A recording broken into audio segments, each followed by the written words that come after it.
इस्लामाबाद में फ़ारूक हबीब इस वक्त प्रेस कॉन्फ्रेंस कर रहे हैं। पाकिस्तान जो है वो माशी सतह के ऊपर हो, अंदरूनी सतह के ऊपर एक स्टेबिलिटी मौजूद थी और इक़्तिसादी सर्वे के जो नंबर्स आए वो आपके सामने है कि पाकिस्तान के अंदर बरामदात में भी बड़ी तादाद के अंदर जो है वो इजाफ़ा हो रहा था। पाकिस्तान की बरामदात में 27% इजाफ़ा हुआ एक्सपोर्ट्स के अंदर।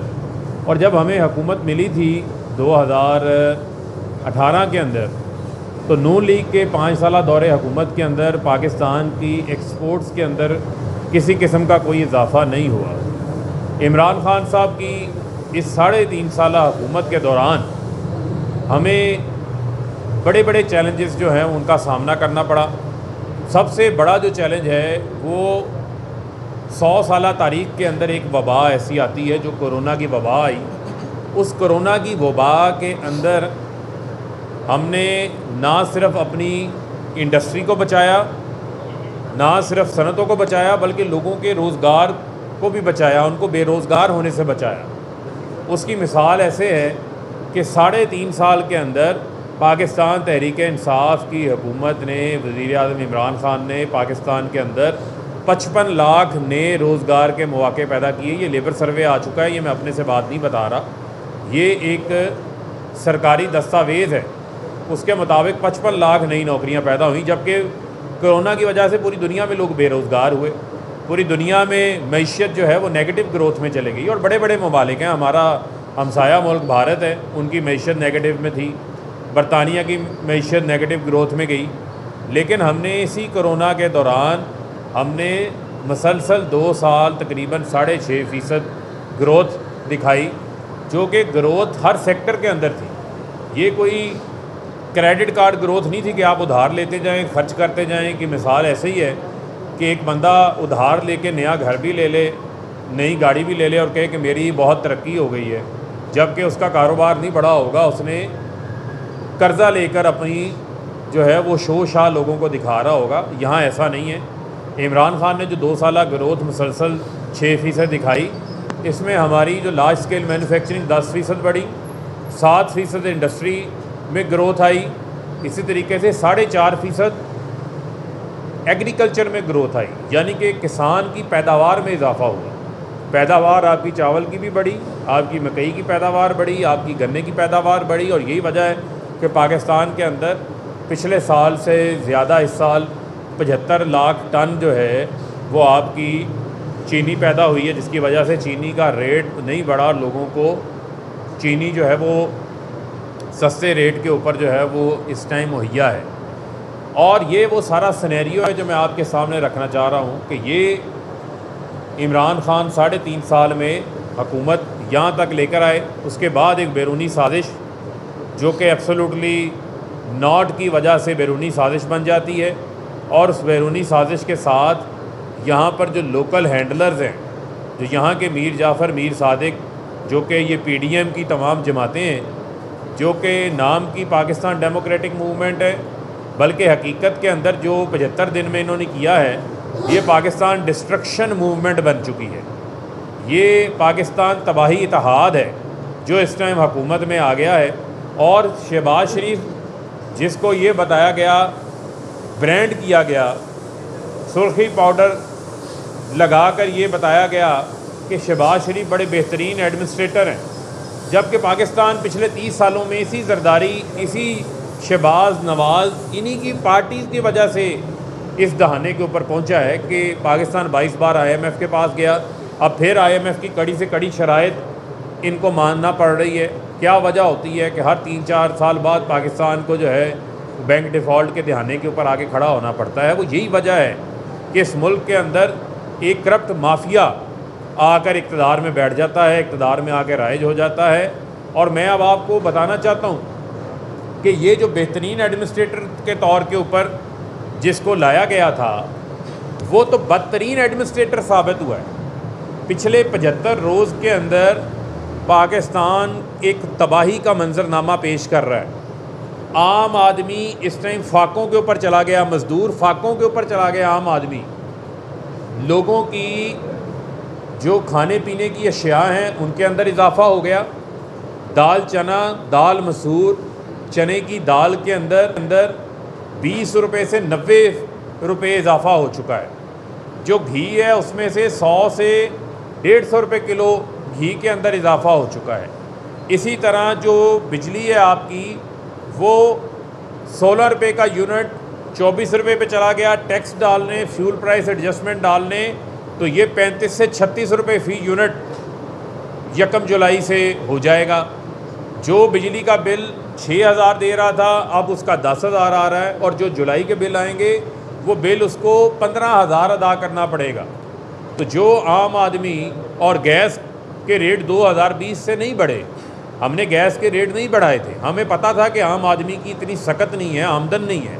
हम पे ये तनकीद करते थे कि इमरान खान ने बहुत महंगाई कर दी, बहुत महंगाई कर दी। यही मिफ्ता इस्माइल जो कि लॉलीपॉप तो बेच सकते हैं, लॉलीपॉप तो बहुत अच्छा दे सकते हैं, लेकिन हकीकत में ये वज़ीर ख़जाना कुछ नहीं कर सकता। ये कैंडी लैंड वज़ीर ख़जाना जो है वो लोगों को गोलियां टाफियां दे सकता है। और इतनी ढिटाई है इनके अंदर, इतनी बेहिसी है इनके अंदर कि कल असम्बली में खड़े होके बजाय आप पाकिस्तान की आवाम से हमदर्दी करें, आम आदमी के तकालीफ का आपको एहसास हो, फ़िरौनियत के साथ, मैं लफ्ज़ फ़िरौनियत यूज़ कर रहा हूँ, ढिटाई के साथ, बेहिसी के साथ, बजाय आम आदमी की तकालीफ का मदावा करने के, कोई इनको कोई शर्मिंदगी हो, कोई इनको एहसास हो आम आदमी का।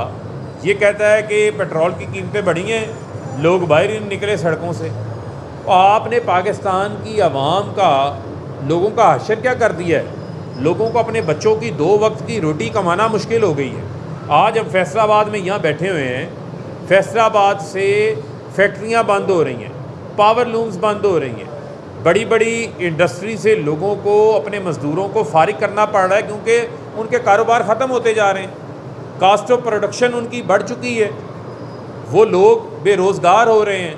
मुझे रोज़ाना मैसेजेस आ रहे हैं, किसी फैक्ट्री से 3,000 मज़दूर फारिग हो गया, किसी से 2,000 फारिग हो गया है, किसी ने 500 लोगों को निकाल दिया है। ये मौजूदा सूरत हाल पाकिस्तान की इस बदतरीन एडमिनिस्ट्रेटर शहबाज शरीफ जो कि क्राइम मिनिस्टर है, उसने बना दी है पकड़ के कि आज आपकी 13 सेक्टर्स के ऊपर 10% सुपर टैक्स लगा दिया गया। अब मुझे आप ये बताएं कि एक बहुत बड़ा ऐसा सेक्टर है जिसके ऊपर टैक्स ही कोई नहीं है, उनको हाथ ही कोई नहीं डालता, और जो लोग पहले ही टैक्स दे रहे हैं, पहले ही टैक्स के निज़ाम का हिस्सा हैं, उनके ऊपर आप मज़ीद बोझ डाली जा रहे हैं। यानी कि आपने टेक्सटाइल सेक्टर पे लगा दिया, सीमेंट पे लगा दिया, ऑटोमोबाइल पे लगा दिया, बैंक्स पे लगा हुआ, रिफाइनरीज पे लगा दिया। ये मैन्युफैक्चरिंग आप चाहते हैं पाकिस्तान के अंदर मैन्युफैक्चरिंग का गला ही घोंट दिया जाए, पाकिस्तान के अंदर इंडस्ट्री को बंद कर दिया जाए। पाकिस्तान एक याद रखें लेबर इंटेंसिव कंट्री है। यहाँ पर या तो कोई पैरेलल सेटअप बना हो कि आपने को आईटी की एक्सपोर्ट्स बहुत बढ़ा दी हो, यहाँ हमारे पास बहुत ज़्यादा लोग पढ़े लिखे सुपर टेक्निकल हो, हर बंदा जिसको मजदूरी की ज़रूरत ना पड़े। यहाँ पर आपकी बहुत बड़ी आबादी, 40% आबादी टेक्सटाइल से मुंसलिक है। जो टेक्सटाइल की एक्सपोर्ट्स 12 से 14 अरब डॉलर पे खड़ी थी, वो इमरान खान ने उनको इंसेंटिव्स दिए, बिजली गैस की कीमतों में सब्सिडी दी, वो एक्सपोर्ट्स को 20 अरब डॉलर पे ले गए। नई मिलें लग रही थी, नई इंडस्ट्री लग रही थी, मज़दूर नहीं मिल रहा था आज से 6 माह पहले। आज उस मज़दूर को उन्हीं फैक्ट्रियों में रोज़गार नहीं मिल रहा। ऐसा बदतरीन एडमिनिस्ट्रेटर आया है। जो शहबाज स्पीड की कहानियाँ थी, वो शहबाज स्पीड की तो ब्रेकें फ़ेल हो गई हैं। वो शहबाज स्पीड तो जो है वो मुल्क को हादसे की तरफ लेके जा रहा है बड़ी तेज़ी के साथ। और इसके ऊपर मैं समझता हूँ कि जो बदतरीन एडमिनिस्ट्रेशन इस वक्त पाकिस्तान के अंदर कायम है, ना जिनको अवाम का एहसास है, ना उनको अवाम की मुश्किलात का इजाफा है। एक तरफ कहते हैं कि जिसकी 40,000 या 40,000 रुपये से कम आमदन है उसे हम 2,000 देंगे। अब यानी कि एक जवाब रह गया है कि दवाइयों की कीमत बढ़ गई है तो 2,000 है ना, बिजली की कीमतें बढ़ गई हैं तो 2,000 है ना, पेट्रोल की कीमतें बढ़ गई हैं, डीज़ल की कीमतें बढ़ गई हैं तो 2,000 है ना। अब मुझे ये बताएं, इस 2,000 रुपये से जिसकी 40,000 रुपये से कम आमदन है वो क्या करेगा? उस 2,000 से कुछ नहीं होगा। ये सवाए शोबाजियों के अलावा कुछ नहीं है। इमरान खान ने तो हेल्थ कार्ड भी दिया, इमरान खान ने 260 अरब रुपए का एहसास प्रोग्राम भी दिया, इमरान खान लोगों को लो कास्ट हाउसिंग भी दे रहे थे। इमरान खान कामयाब जवान प्रोग्राम के तहत 45 अरब रुपए के नौजवानों को कारोबार शुरू करने के लिए भी कर्जे दे दिए थे। कामयाब पाकिस्तान प्रोग्राम के तहत हम लोगों को बिला सूद 5 लाख रुपए तक अपना कारोबार शुरू करने के लिए कर्ज फराहम कर रहे थे। एक इन्वायरमेंट क्रिएट हो गया था, कॉन्फिडेंस आ गया था लोगों में। आज बिजनेसमैन का कॉन्फिडेंस शैटर हो गया है। आज डीजल की कीमतें बढ़ गई हैं, किसान ट्यूबवेल नहीं चला रहा सकता, चावल की फसल को पानी लगना था वो पानी नहीं लगा सक रहा। चावल जो जिससे आप एक्सपोर्ट ज़र मुबादला हासिल करते हैं उसकी पैदावार में कमी हो जाएगी, किसान की आमदन में कमी हो जाएगी। खाद से सेल टैक्स 2% से 10% कर दिया है, वो खाद महंगी होगी, खाद कम डालेगा, पैदावार कम होगी।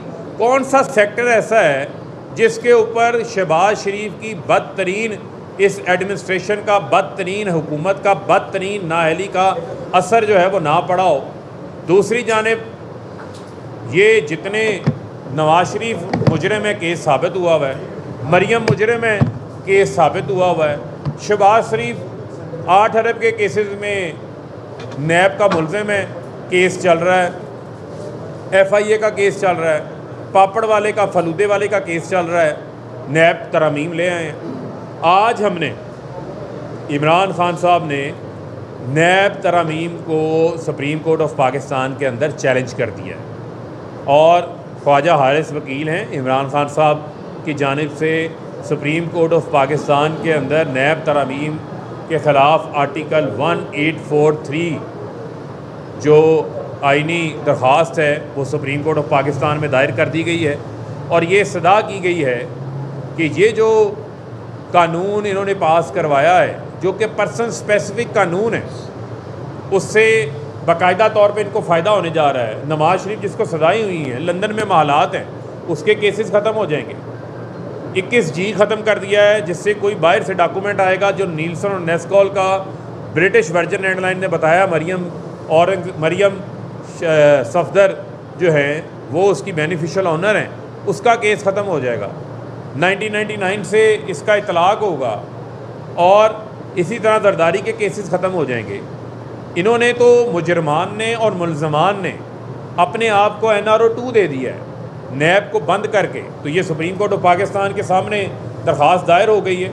सुप्रीम कोर्ट ऑफ पाकिस्तान से बड़ी हमारी मोदबाना ये सदा है कि इस नैब तरमीम का बगौर सुप्रीम कोर्ट ऑफ पाकिस्तान जो है वो जायज़ा लेगी और हमारी ये इस्तदा है जो प्रेयर हमने की है कि इसको स्ट्राइक डाउन किया जाए, इस कानून को, जिससे अकाउंटेबिलिटी मजबूत नहीं बल्कि अकाउंटेबिलिटी के निज़ाम को कंप्रोमाइज़ कर दिया गया है, अकाउंटेबिलिटी को कमज़ोर कर दिया गया है। लिहाजा ये बहुत ज़रूरी है कि पाकिस्तान के अंदर जो अकाउंटेबिलिटी का अमल है, जिन्होंने माल लूटा है 1100 अरब रुपए के रेफरेंसेस नैब की अदालतों के अंदर पेंडिंग हैं, उनके केसेस का जो है वो फ़ैसला होना जो है वो बाकी है। और मैं ये आपको कहना चाहता हूँ कि ये जो बदतरीन एडमिनिस्ट्रेटर शहबाज शरीफ है, इसने दिन की रोशनी में लोगों की जेबों के ऊपर डाका मारना शुरू कर दिया है और ये बदतरीन एडमिनिस्ट्रेटर ने पाकिस्तान की सनतों का, फैक्ट्रियों का और मज़दूरों के रोज़गार का कत्लेआम कर रहा है। ये ब्लड बाथ कर रहा है और ये 5% जो ग्रोथ का टारगेट रखा है, ये टारगेट इनसे इस तरह पूरा नहीं होगा। और अगर इन्होंने ये लोगों को कहते हैं जी अपनी इन्वेस्टमेंट ले आएँ, अपनी इन्वेस्टमेंट ले आएँ, मैं ये सवाल पूछता हूँ इनसे, ये जो जरदारी का पैसा बाहर पड़ा हुआ है लूट मार का, ये जो शहबाज शरीफ का, ये जो नवाज शरीफ का, इनके बच्चों का पैसा जो बाहर पड़ा हुआ है लूट मार का, ये कटोरा पकड़ के IMF के आगे चंद अरब डॉलर के लिए जो शराइत तस्लीम कर रहा है ये बदतरीन एडमिनिस्ट्रेटर शहबाज शरीफ, वो भाई अपना पैसा लेकर आओ। जो मुल्क का पैसा लूट के लेके गए हो वो तो वापस नहीं लेके आते।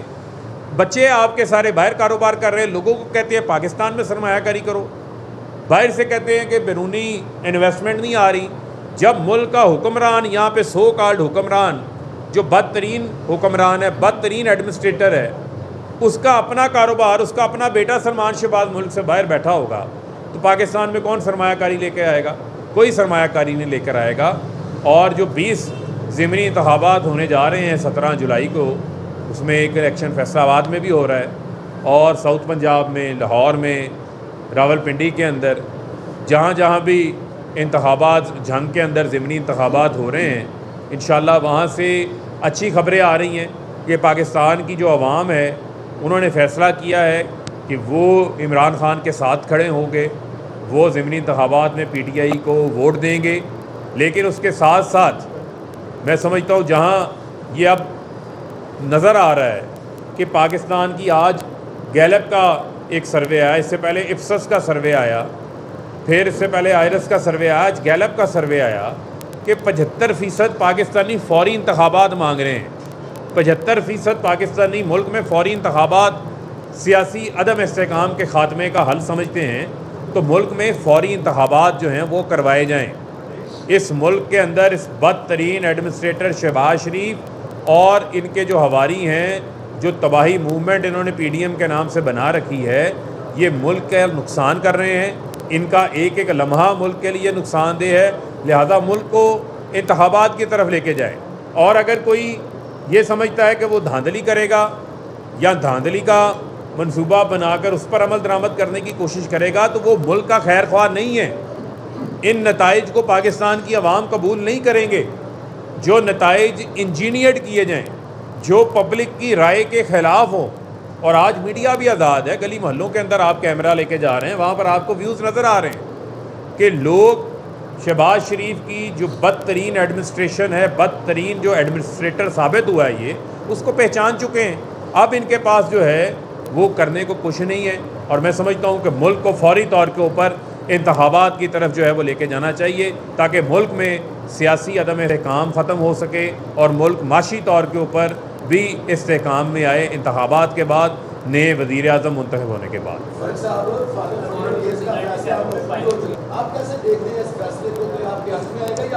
देखें, बुनियादी तौर के ऊपर एक पहले केस बनाया गया फ़ॉरेन फंडिंग का।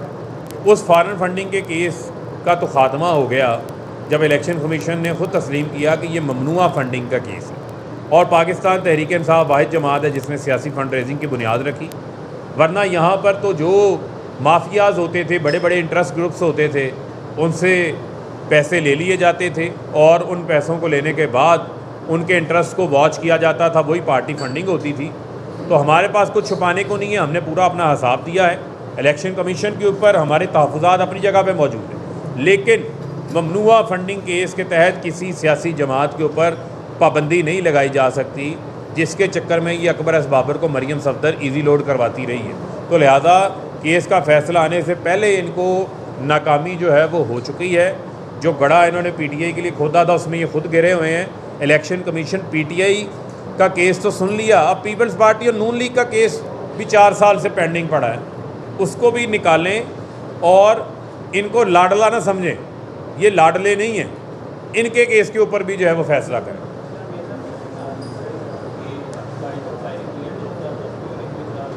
किसकी गाड़ी पे? अभी अगर कोई ऐसा इक़दाम हुआ है तो हम इसकी मज़म्मत करते हैं और इसकी अभी तफसीलात सामने आती हैं तो फिर इस पर मज़ीद बयान भी जारी करेंगे। अल्लाह हमको महफूज रखे।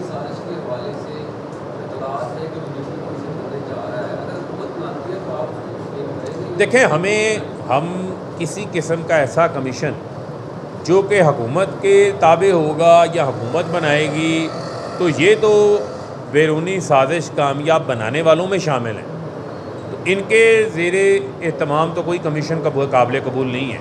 हम सुप्रीम कोर्ट ऑफ पाकिस्तान से, चीफ जस्टिस ऑफ पाकिस्तान से इस्तदा कर चुके हुए हैं कि उनके पास जो है वो सदर मुमलिकत का ख़त भी मौजूद है, सुप्रीम कोर्ट के तहत एक आज़ाद कमीशन हो, और उसके साथ ये भी है कि उसकी ओपन समाअत हो, ओपन हेयरिंग हो, ताकि पूरा मुल्क सुन सके, मीडिया दिखा सके कि हक़ाइक़ क्या हैं, किस तरीके से धमकी दी गई अदम एतमाद के हवाले से, किस तरीके से उसको कामयाब बनाया गया। उन तमाम सवालात का जवाब जो है वो पाकिस्तानी कौम को मिलना चाहिए।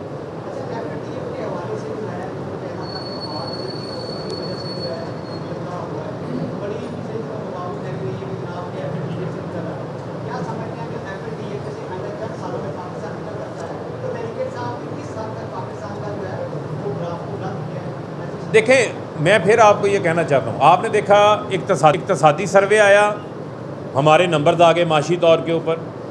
FATF का मामला आया तो हमने 3.5 साल में, यानी आप देखें कि 2 बार पीपल्स पार्टी के दौर में पाकिस्तान ब्लैक लिस्ट हुआ, एक बार नून लीग के दौर में हुआ, फिर नून लीग जाते जाते पाकिस्तान को ग्रे लिस्ट के अंदर डलवा कर चले गई। हमने 3.5 साल में 34 शिक्के पूरी की, कानून साजियाँ की, बाकायदा अमल दरामद किया, और पाकिस्तान आज जब उनका ऑन ग्राउंड विजिट होगा तो हमें उम्मीद है कि पाकिस्तान ग्रे लिस्ट से भी बाहर निकल आएगा। कहाँ पाकिस्तान पे ब्लैक लिस्ट पे तलवार लटक रही थी, ये भी इमरान खान की कामयाबी है। लेकिन पीपल्स पार्टी और नून लीग वाले उस टूर्नामेंट का वर्ल्ड कप लेना चाहते हैं जो टूर्नामेंट उन्होंने खेला ही नहीं है। अहम तरीन खबरें अब एक क्लिक की दूरी पर, हर लम्हा बाखबर रहने के लिए सब्सक्राइब करें हमारा YouTube चैनल। अपने मोबाइल फोन से मुल्की और बैनुल अक़वामी अहम खबरों तक रसाई के लिए डाउनलोड कीजिए मोबाइल ऐप। बामसूख जराए से मुसद्दिका खबरों, तज्जियों और तबसरों से मुस्तफीद होने के लिए विजिट कीजिए पाकिस्तान की सबसे बड़ी न्यूज वेबसाइट। ARY न्यूज पहुंचा रहा है खबरें सबसे पहले आप तक, ताकि आप रहें हर लम्हा बाखबर।